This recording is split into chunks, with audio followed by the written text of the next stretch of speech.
Hello जनता। आज मैं आपसे फिर से एक और बार हमारे जो दिव्यांग भाई बहन हैं उनका एक बहुत बड़ा मुद्दा है जिस पर मैं बात करना चाहती हूँ। मैंने अपनी कुछ पिछली वीडियो में भी इस पर बात की है। ये मुद्दा है हमारे दिव्यांग भाई बहनों की एक्सेसिबिलिटी से जुड़ा हुआ। एक्सेसिबिलिटी हमारे दिव्यांग भाई बहनों के लिए बहुत महत्व रखती है। ये एक्सेसिबिलिटी क्या है, मैं थोड़ा सा आपको एक बार फिर से बताना चाहती हूँ। एक्सेसिबिलिटी है कि जब हमारे दिव्यांग भाई बहन बाहर निकलना चाहते हैं, कहीं जाना चाहते हैं, तो वहाँ का जो वातावरण है वो उनके लिए सुगम्य नहीं होता है, एक्सेसिबल नहीं होता है, आसान नहीं होता है। मतलब उसमें बहुत सारी बाधाएं होती हैं। अगर वो जाना चाहते हैं, अगर एक व्हील चेयर यूज़र है और वो जाना चाहता है बाहर निकल कर, लेकिन वहाँ पे बहुत सारी बाधाएं हैं। तो एक्सेसिबिलिटी में हमारी बहुत सारी जगहें आती हैं। एक्सेसिबिलिटी जो हमारा सुगम्य भारत अभियान है, ये इसलिए चलाया गया कि जो हमारे दिव्यांग भाई बहन हैं उनके लिए सुगम्यता होनी चाहिए। मतलब जो हमारे पब्लिक प्लेसेस हैं, जैसे school, hospital, government offices, restaurant, malls, bus stop, इन सब में एक्सेसिबिलिटी हो, यानी कि वहाँ पर व्हील चेयर हो और एक्सेसिबल टॉयलेट हो, रैंप हो, और भी ऐसी चीज़ें आती हैं कि अगर अगर तो एक हॉस्पिटल है, हॉस्पिटल में जो काउंटर बनाए जाते हैं वो क्या होते हैं, कभी कभी हमने देखा है कि वो बहुत ऊंचे होते हैं, तो एक दिव्यांगजन की पहुंच में वो नहीं होता है। वो उनकी हाइट कम होनी चाहिए, मतलब वातावरण सुगम्य होना चाहिए।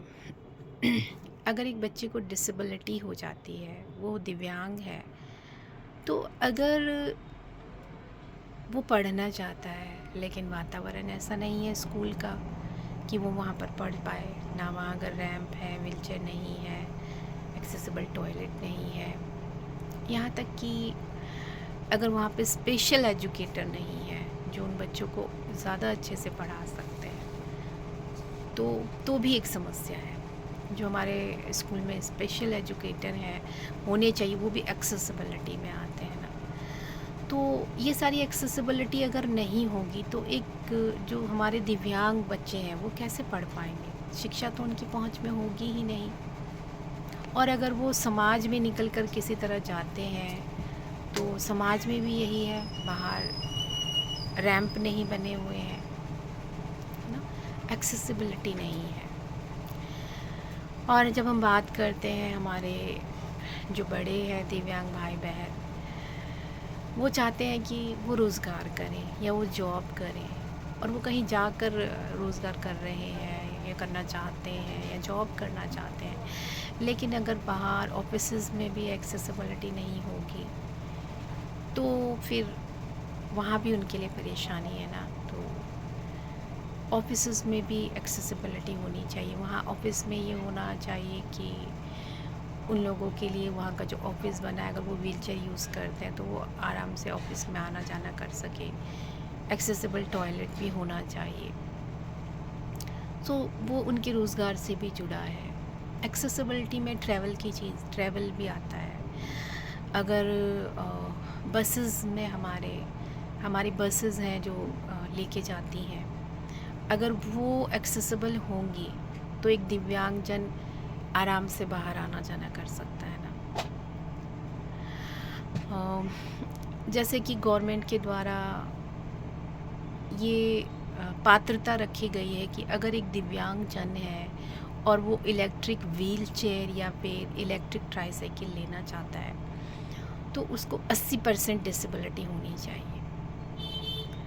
तो अगर 80% डिसेबिलिटी है तो 80% डिसेबिलिटी में तो एक पर्सन बहुत डिसेबल हो जाता है ना, तो उसके लिए उस ट्राईसाइकिल को इलेक्ट्रिक ट्राईसाइकिल को लेना या व्हीलचेयर को लेना, फिर वो उसको लेकर कैसे बाहर जाएगा।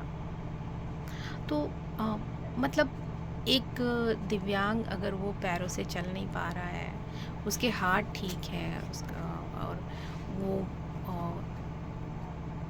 माइंड से उसको कोई डिसेबिलिटी नहीं है, तो उसके लिए ये जो इलेक्ट्रिक व्हीलचेयर है या इलेक्ट्रिक ट्राईसाइकिल है, उसमें ये 80% का जो रिक्वायरमेंट रखी है सरकार ने वो नहीं होना चाहिए, उसको घटाकर 40% किया जाना चाहिए। क्योंकि अगर उसको आसानी से वो इलेक्ट्रिक व्हीलचेयर मिलती है या ट्राईसाइकिल मिलती है तो वो उसको लेकर के रोज़गार करने जा सकता है। क्योंकि हमने कुछ ऐसे मेरे दिव्यांग भाई हैं जिनको मैंने देखा है कि उनको 80% था उनके पास सर्टिफिकेट डिसेबिलिटी का, उन्होंने उसको लिया और अब वो उससे जो जैसे ज़ोमैटो है तो उसमें वो जॉब कर रहे हैं, आसपास के क्षेत्र में डिलीवरी देने जाते हैं। तो देखिए कितनी अच्छी बात है ना कि एक डिसेबल पर्सन को उस इलेक्ट्रिक ट्राईसाइकिल की वजह से, है ना, एक्सेसिबिलिटी होने की वजह से उसको जॉब मिली, तो उसके लिए वो कितना अच्छा है। तो इसलिए सरकार से मैं चाहती हूँ कि ये जो चीज़ें हैं 80% जो रखा है उसको घटना चाहिए, एक्सेसिबिलिटी होनी चाहिए दिव्यांगजन के लिए, जिससे वो अपना आप आत्मनिर्भर बन सकता है, अपने परिवार के लिए भी, उसके पास फैमिली है, तो ये भी एक्सेसिबिलिटी में आता है। और मैं एक चीज़ और आप लोगों से बोलना चाहती हूँ कि ये जो हम बात करते हैं एक्सेसिबिलिटी की, व्हीलचेयर ट्राईसाइकिल्स की, है ना, रैंप की और एक्सेसिबल टॉयलेट की, तो ये सिर्फ हमारे दिव्यांग भाई बहनों के लिए नहीं है। ये तो जो हमारे सीनियर सिटीज़न हैं, एक समय ऐसा आता है लाइफ में जब चलना फिरना बंद हो जाता है या मुश्किल से चल पाते हैं, तो वो भी चाहते हैं कि वो बाहर जाएं, घूमें फिरें, बाहर निकलें, लेकिन एक्सेसिबिलिटी नहीं है तो उनको घर में ही रहना पड़ता है ना। एक टेंशन, डिप्रेशन, लाइफ सोचना, वो सब चीज़ें रहती हैं जैसे एक दिव्यांगजन के जीवन में भी होता है जब वो बाहर नहीं जा पाता। तो ये सिर्फ और सिर्फ हमारे दिव्यांग भाई बहनों के लिए नहीं है, ये हमारे सीनियर सिटीज़न के लिए भी है। अगर एक्सेसिबिलिटी होगी तो हमारे सीनियर सिटीज़न, हमारे दादा दादी, हमारे अगर माता पिता हैं जो इस अवस्था में आ गए हैं, उनको भी हम बाहर ले जा सकते हैं, वो भी घूम सकते हैं।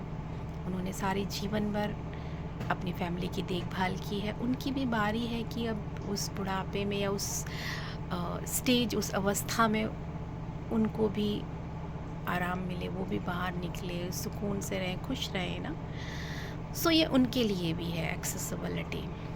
तो ये एक बहुत बड़ा मुद्दा है और मैं चाहती हूँ कि हमारे पूरे देश में एक्सेसिबिलिटी हो हमारे दिव्यांग भाई बहनों के लिए, ताकि उन्हें जो उनके अधिकार हैं जिनसे वो वंचित रह जाते हैं एक्सेसिबिलिटी ना होने की वजह से, तो वो उनके अधिकार उन्हें मिल पाए, उनका भविष्य अच्छा हो, वो आत्मनिर्भर बन सके। क्योंकि मैंने जब देखा है, जब हम काम करते बाहर निकलते इन लोगों से मिलते हैं अपने दिव्यांग भाई बहनों से, तो बहुत से हमारे ऐसे भाई बहन हैं जो बहुत बुरी कंडीशन में है, बहुत दुख में है, निराश में है, टेंशन है, बीमार है। क्यों? क्योंकि वो घर के किसी एक कोने में पड़े हैं, उन्हें कोई ले जाने वाला नहीं है, वो बाहर नहीं आ सकते हैं। और शायद हम उनके घर वालों को भी ये नहीं कह सकते हैं, क्योंकि वो भी बाहर समाज में वातावरण को देख रहे हैं कि कैसे लेके जाएं, कैसे बाहर लाएं उनको ना। जब सुगम्यता ही नहीं होगी, एक्सेसिबिलिटी नहीं होगी तो कैसे होगा। तो मैं बस यही आप लोगों से अनुरोध करना चाहती हूँ, रिक्वेस्ट करती हूँ कि मैं जो ये वीडियो बना रही हूँ बार बार एक्सेसिबिलिटी के ऊपर, तो मैं चाहती हूँ कि ये दूर दूर तक लोग जानें इस बात को, एक्सेसिबिलिटी पर जोर दिया जाए ताकि दिव्यांग भाई बहनों के लिए अच्छा हो सके ना। जैसे कि जब शॉप बनाई जाती हैं, छोटे ना छोटे रेस्टोरेंट हैं, तो मैंने देखा अक्सर सीढ़ी ही बनाना चाहते हैं वो लोग, सीढ़ी ही बनाते हैं वहाँ पे। हालांकि चाहे वो 2 ही सीढ़ी हैं, 3 ही सीढ़ी हैं, लेकिन वहाँ पे रैंप नहीं लगाते हैं। तो एक छोटा सा रैंप आप बना दीजिए बीच में या साइड में, जिसमें एक व्हील चेयर आसानी से जा सके। आपकी सीढ़ी भी वहाँ पे रहेगी और आपका रैंप भी वहाँ पे रैंप भी रहेगा, ताकि कोई अगर ऐसा जन आता है हमारा दिव्यांग भाई बहन या सीनियर सिटीज़न अपनी व्हील चेयर के साथ, तो वो अंदर जा सके, है ना। ऐसे मॉल्स हैं, मॉल्स में मैंने अपने देहरादून में घूमा है, तो एक्सेसिबिलिटी है वहाँ पर भी। तो मैं ये कहना चाहती हूँ कि वहाँ पर भी रैंप होने चाहिए, एक छोटा सा साइड में एक रैंप बनाया जाए सीढ़ियों के साथ, है ना। और एक्सेसिबल टॉयलेट भी होने चाहिए कि एक दिव्यांगजन अपनी व्हील चेयर को लेकर आराम से जाए, टॉयलेट को यूज़ करें, बाहर आ सके।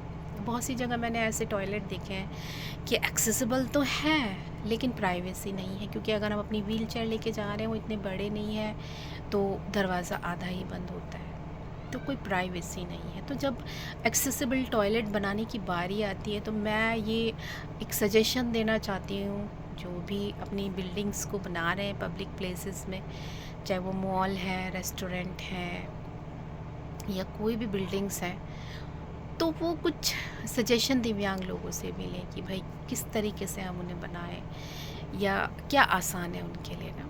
तो उसको इतना बड़ा बनाएं कि एक व्हील चेयर अंदर जाके आराम से घूम सके और आराम से एक दिव्यांगजन वहाँ पे अपनी व्हील चेयर के साथ आ जा सके ना। तो ऐसा नहीं है कि अगर आप रैंप बना रहे हैं तो उसका कोई अलग से बहुत ज़्यादा खर्चा आएगा, वो भी एक रैंप में भी उतना ही खर्चा आता है। और अगर रैंप बहुत बड़ा है, उसे घुमा कर आप बना रहे हैं, तो उसके साथ रेलिंग भी बनाएं, और अगर छोटा भी है तो भी रेलिंग बनाने की कोशिश करें कि रेलिंग बने ताकि व्हील चेयर इधर उधर गिरे नहीं और एक्सेसिबिलिटी हो। ज़्यादा से ज़्यादा ये जो हमारा कैंपेन हमने चलाया है एक्सेसिबल इंडिया करके, ये बहुत आगे बढ़े, मैं ये आशा करती हूँ। इसीलिए मैं चला रही हूँ इस कैंपेन को, क्योंकि मैंने भी बहुत सारी प्रॉब्लम को फेस किया है एक्सेसिबिलिटी ना होने की वजह से, और आज भी कर रही हूँ। इसीलिए मैं उस चीज़ के लिए आवाज़ उठा रही हूँ, ताकि हमारी आवाज़ दूर दूर तक पहुँचे और हमारा देश सच में एक्सेसिबल इंडिया बने। जैसे हम विदेश में देखते हैं, बाहर देखते हैं, अच्छा है, वहाँ पे एक्सेसिबिलिटी काफ़ी है। हम चाहते हैं हमारा देश भी एक एक्सेसिबल इंडिया बने और हमारे दिव्यांग भाई बहनों के लिए उनका भविष्य अच्छा हो, उन्हें उनके अधिकार मिले, वो भी घर से बाहर आना जाना कर पाएँ। तो मेरा आपसे रिक्वेस्ट है, प्लीज़ मेरी इस वीडियो को ज़्यादा से ज़्यादा शेयर करें, ताकि हमारा ये कैंपेन आगे बढ़ सके, हमारे देश में एक्सेसिबिलिटी हो सके। और एक रिक्वेस्ट मैं फिर से अपनी वीडियो में करना चाहती हूँ कि मैं हमारे माननीय प्रधानमंत्री जी से मिलना चाहती हूँ, और मैंने ये सोचा कि मैं अपनी आवाज़ को कैसे उन तक पहुँचा पाऊँगी। तो मुझे ये लगा कि मैं इन वीडियो के द्वारा मैं अपनी आवाज़ को उन तक पहुँचाऊँ। मेरे पास मेरे दिव्यांग भाई बहनों से जुड़े हुए बहुत सी और भी बातें हैं जो मैं उनसे करना चाहती हूँ, और मैं उनसे निवेदन करती हूँ, यदि मेरी आवाज़ उन तक पहुँचती है तो प्लीज़ प्रधानमंत्री जी, माननीय प्रधानमंत्री जी, आप मुझे समय दीजिए, मैं आपसे मिलना चाहती हूँ। और तब तक मैं आशा करती हूँ कि आप मेरी वीडियो को उन तक ज़रूर पहुँचाएँगे। तो अगली वीडियो में हम फिर मिलते हैं, तब तक के लिए जय हिंद, जय भारत।